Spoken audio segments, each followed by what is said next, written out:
mission let's go 저 건물을 찾으러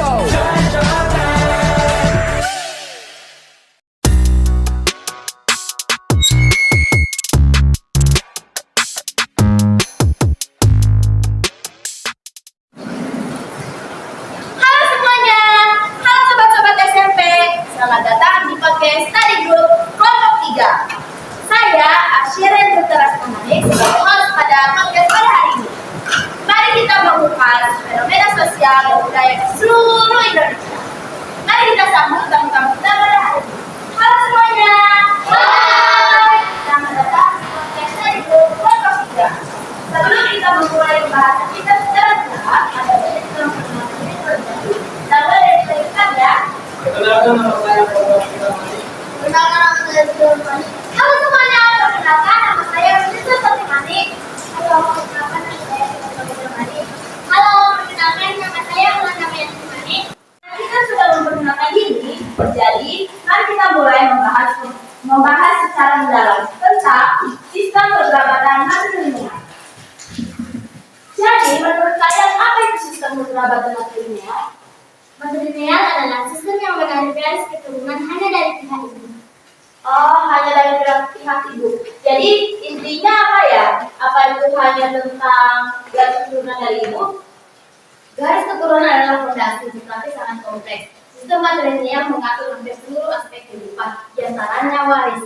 Harta pusaka tidak boleh diwariskan atau dijual. Kedua, politik dan kepemimpinan. Laki-laki dari garis ibu ataupun hulu. Ketiga, agama dan budaya. Nilai-nilai dan filsafat hidup yang dibangun berdasarkan sistem ini. Oke. Lalu yang masih mempraktikkan sistem ini secara kuat itu di mana aja? Di Indonesia contoh paling terkenal dan masih sangat kuat adalah suku Minangkabau di Sumatera Barat. Oh, jadi kalau yang masih mempraktikkan itu masih di Sumatera Barat masih ada.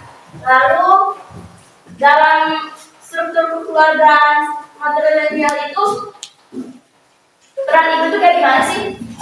Peran ibu sangat sentral. Gimana sentralnya?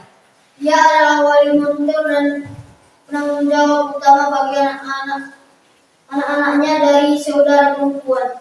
Dia yang mengurus pendidikan, kuliah, dan bahkan masalah perkawinan. Oh, jadi seperti itu. Terus kalau keputusan penting itu kan saya dengar sana disukai ahli sana itu. Jadi menurut kalian gimana?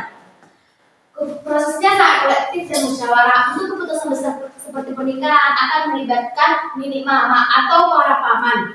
Kedua, ibu dan saudara perempuan ibu yang menguasai rumah dan harta. Ketiga, anggota kaum lainnya. Sang suami atau ayah bisa memberikan pendapat, tetapi keputusan akhirnya seringkali berada di tangan pihak ibu. Lalu, gimana sistem ini memengaruhi ikatan emosional antara anak kandung dengan ayah kandungnya? Ikatan dengan ayah kandung tetaplah sangat kuat. Secara emosional, ayah adalah tempat berlindung dan sumber kasih sayang yang tepat. Oke. Lalu bagaimana dengan banyak kan yang mengira kalau masyarakat kapitalisme itu masyarakat yang dipengaruhi oleh wanita. Menurut kalian gimana? Dalam matrilineal, kekuasaan itu dibagi dan dijalankan secara berimbang. Baik. Lalu posisi laki-laki itu sebenarnya kayak gimana sih? Laki-laki sama sekali tidak terpinggirkan. Mereka justru memiliki peran yang vital dan dihormati. Mereka adalah penghulu, pemimpin adat, nenek mama, pemimpin keluarga, dan ulama. Baik. Apakah sistem ini dapat melahirkan kesetaraan gender yang baik? Tidak otomatis, tapi ia menciptakan fondasi yang lebih seimbang.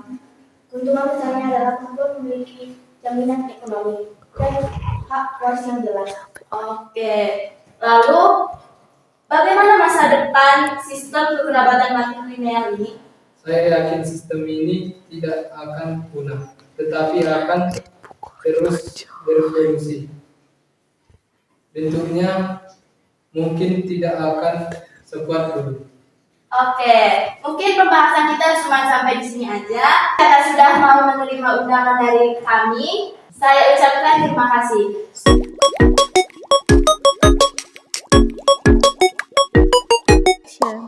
you. Dari podcast pada hari ini, jangan lupa komen, like, share, dan subscribe.